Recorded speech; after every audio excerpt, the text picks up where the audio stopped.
Émotionnel ou rationnel, en accord ou à l'opposé. Les rencontres de l'heure.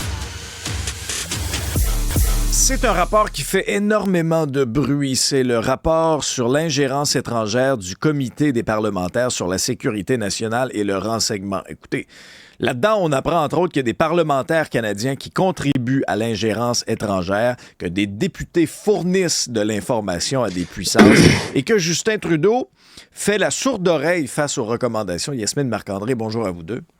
Bonjour. Allô, allô? D'abord, Yasmine, tes premières réactions quand tu lis ça?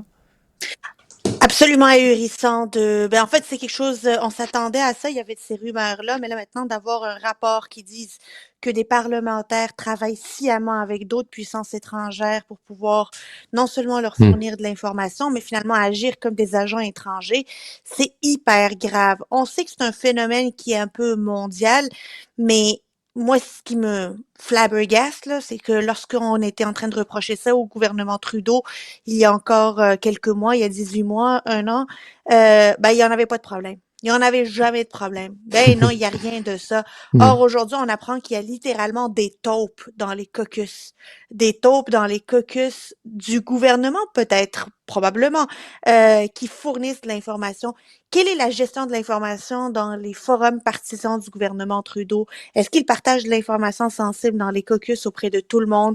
Est-ce qu'ils ont une idée? En fait, ils doivent avoir une idée qui sont ces députés-là et quelles sont les démarches qu'ils ont fait pour s'assurer qu'ils cessent ou à tout le moins de les surveiller.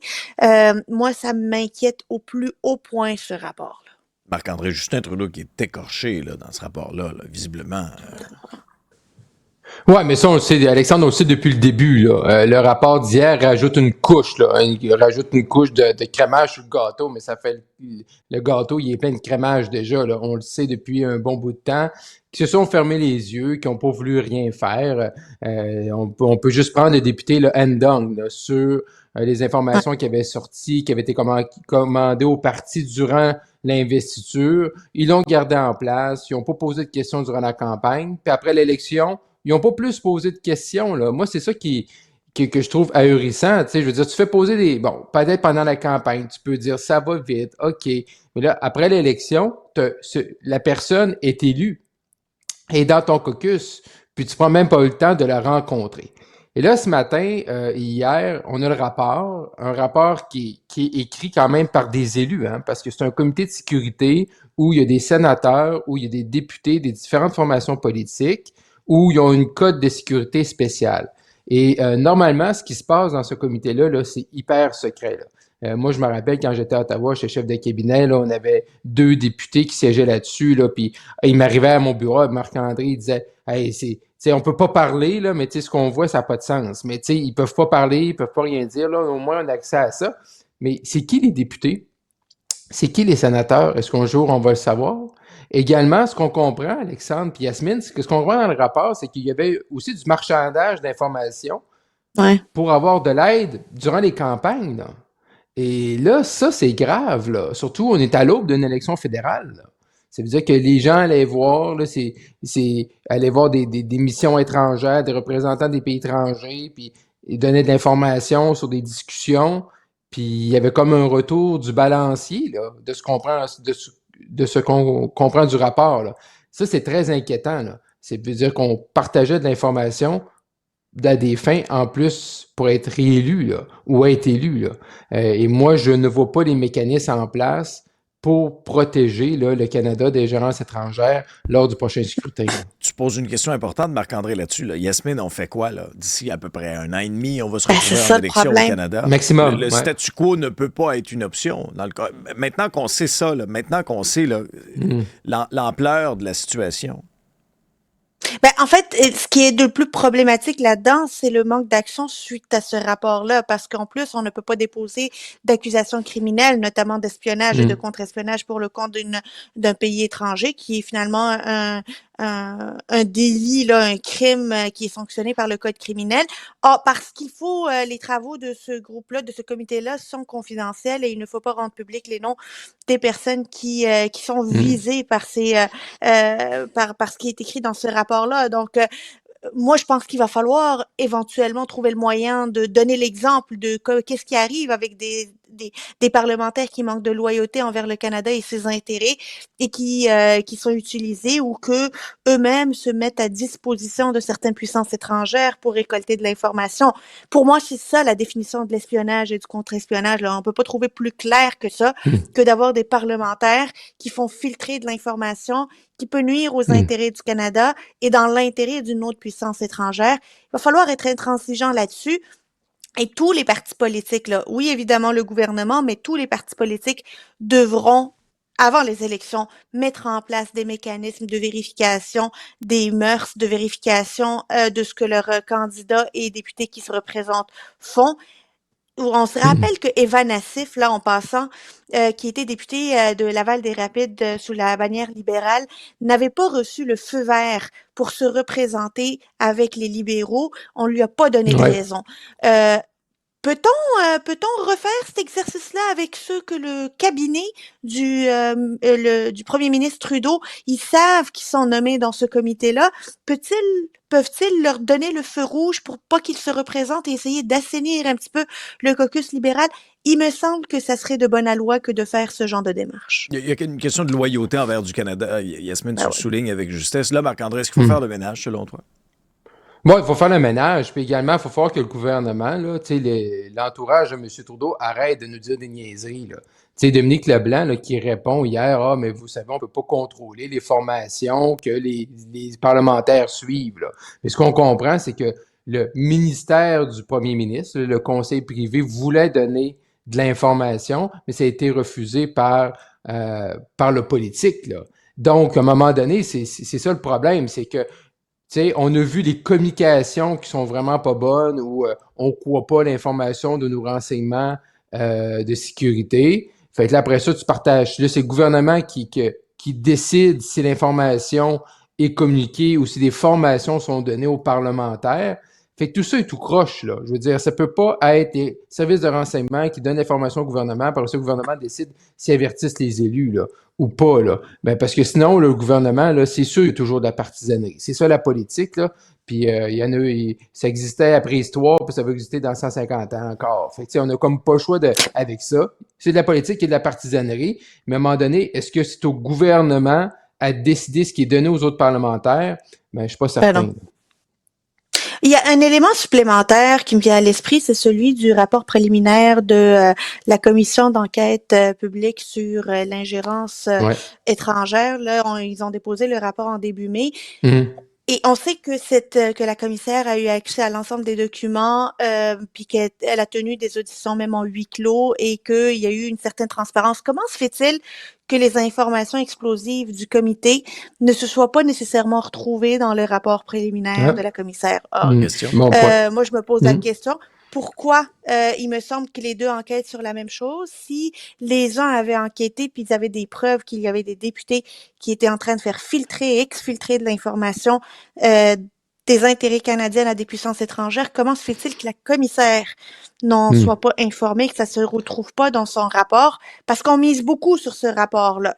Et moi, j'ai encore des inquiétudes. Là. Moi, j'ai l'impression que on est en train de passer à côté de quelque chose qui est énorme.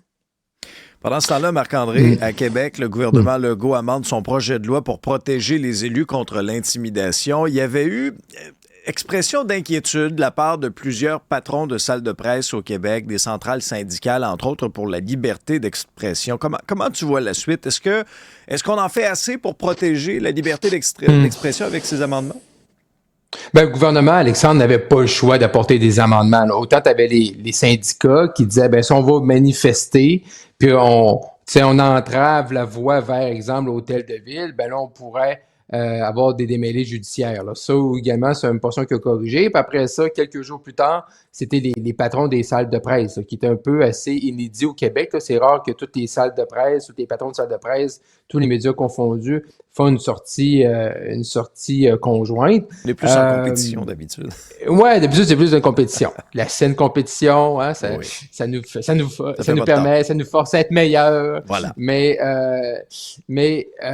c'était essentiel potentiel que le gouvernement apporte des amendements.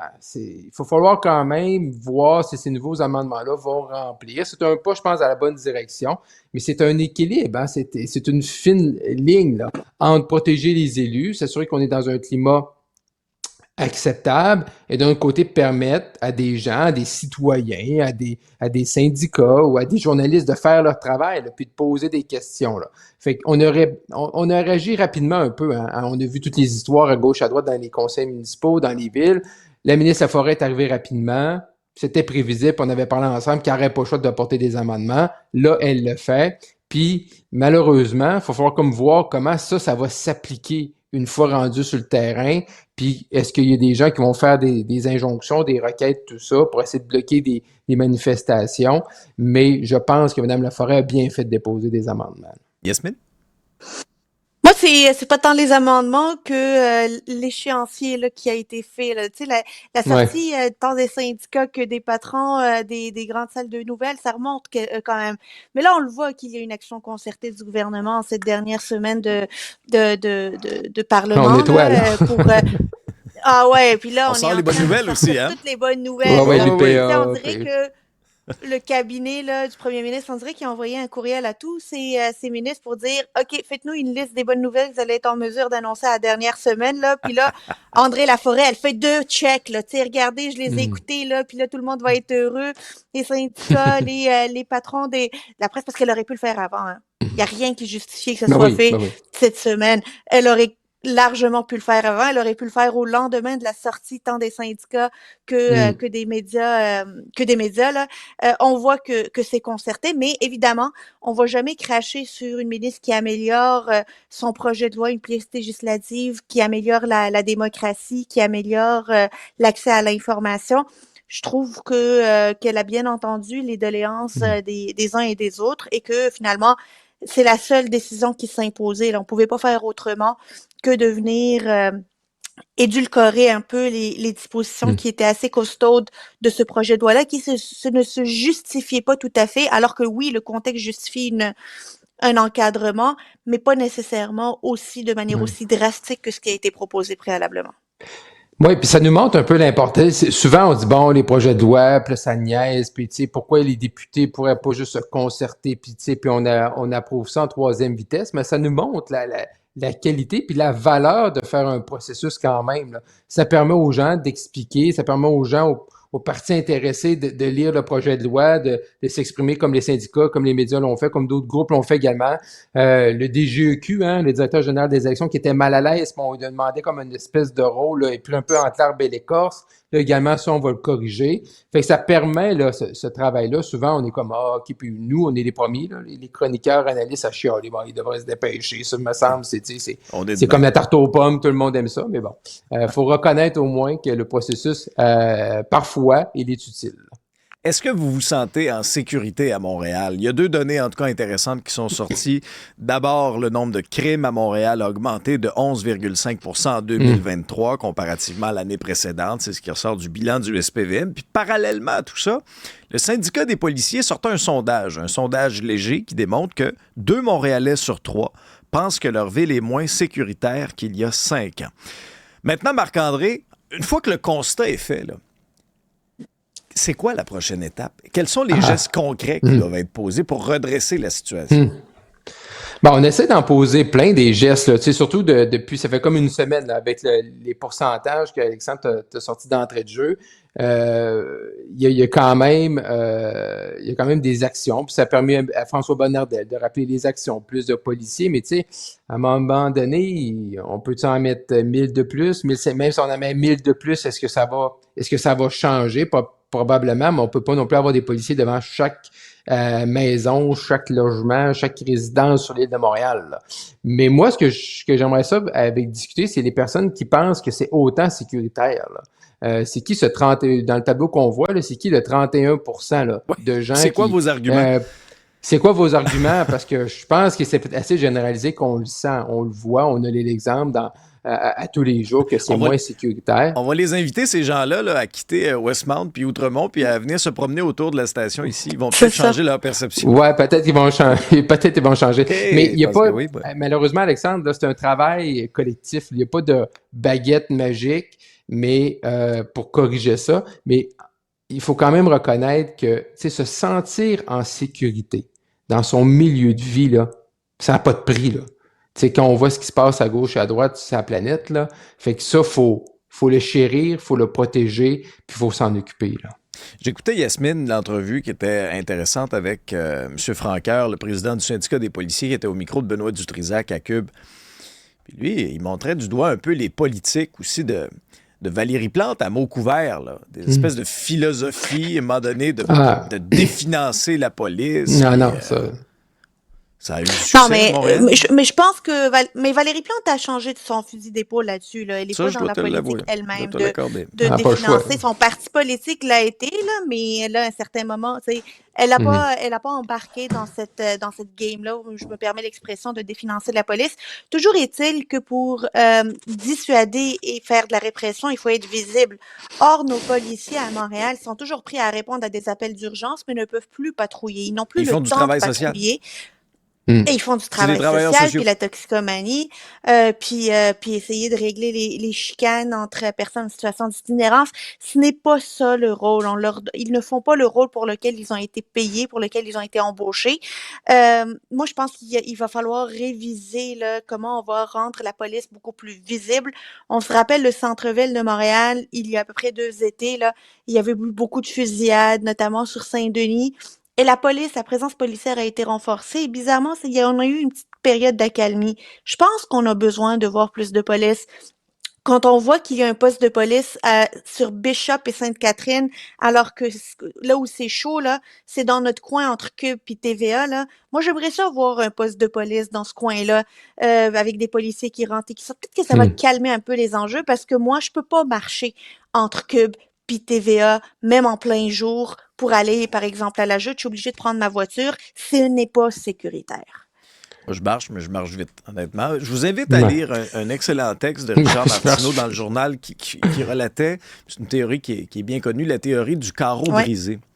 C'est-à-dire que lorsqu'on laisse aller les choses, lorsque, par exemple, un carreau brisé sur une fenêtre devient 2 carreaux, puis là, il y a comme un sentiment de laisser aller, puis de dire, bon, c'est pas grave. Puis la ville entre dans un état un peu, là, de déchéance, puis un carreau brisé en entraîne 2, puis 3, puis des graffitis, puis ça devient, bon, pas grave. Ben oui. C'est un peu ça, le sentiment actuellement à Montréal, et ça en est triste. Moi, c'est une ville que j'aime beaucoup, et j'aime pas du tout vers où ça s'en va. Yasmine, Marc-André, merci à vous deux. Bye-bye. Bye-bye.